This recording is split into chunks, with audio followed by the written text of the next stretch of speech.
This is the Motorola Droid X, a phone first released in 2010. Its design kind of reminds me of the Nexus 6P with the protruding top. So taking a look at the ports and buttons, on the top we have a power button, headphone jack, and a microphone. Moving over to the right side we find our volume buttons and a mysterious red button which I'll reveal later. On the left there is a micro USB port for charging and a mini HDMI port as well. The removable back makes it easy to access and swap out the 1540 mAh battery. I get about 3 to 5 hours out of this 6-year-old battery, which I find to be pretty impressive. Below the battery is a micro SD card slot to expand the phone storage up to 32 GB. On the front of the phone there are multiple light sensors, a speaker for phone calls, and the display. At the bottom of the phone there are 4 buttons, and below that is yet another microphone. The function buttons are very tactile and are backlit for low light situations. Taking a look at the display, it's rocking a 480p display at 4.3 inches. For its time it was great, but is it still acceptable today? For simple tasks such as watching videos on YouTube, it gets the job done, but when playing games, you start to see a lack of quality in graphics. Gameplay is a bit laggy, and this leads me to the internal specs of the Droid X. So what's exactly inside? We have the Cortex A8 processor clocked at 1.0 GHz, a PowerVR SGX 530 graphics processor, 512 MB of RAM, and 6.5 GB of internal storage.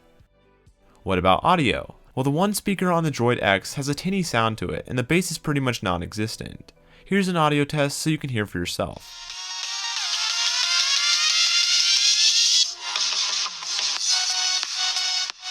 The Droid X has an 8 megapixel camera and shoots in 720p. To the left of the lens is a flash to aid in low light.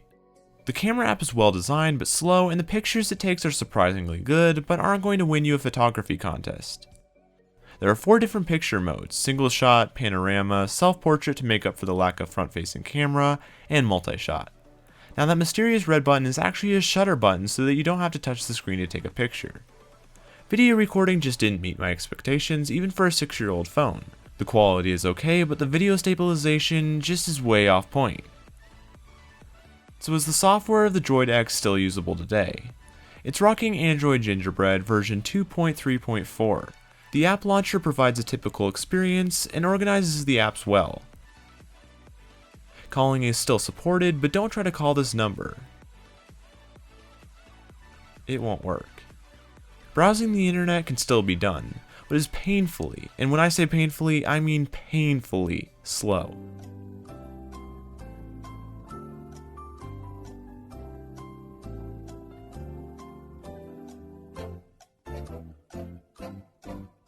Was that really worth it? Nowadays, everyone uses apps, and nothing is stopping you from using apps on the Droid X.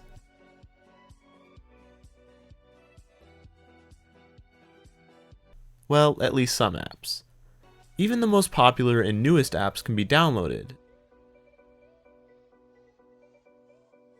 But when opened, they constantly crash or won't even load. The Droid X even gives you a personal voice assistant. When is the Atlanta Hawks game? But it's nothing compared to Google Now or Siri. So after 6 years, is the Droid X usable today? In short, yes, but if you did choose to use it, you would be sacrificing a ton of features. When using an old phone, you can always expect some drawbacks. The Droid X is no exception to that. Its lack of front-facing camera, support for many new apps, crappy video quality, and in my case, dead pixels really prevent me from ever wanting to use this phone. What do you think? Could you ever use a 6-year-old phone? Let me know down in the comments.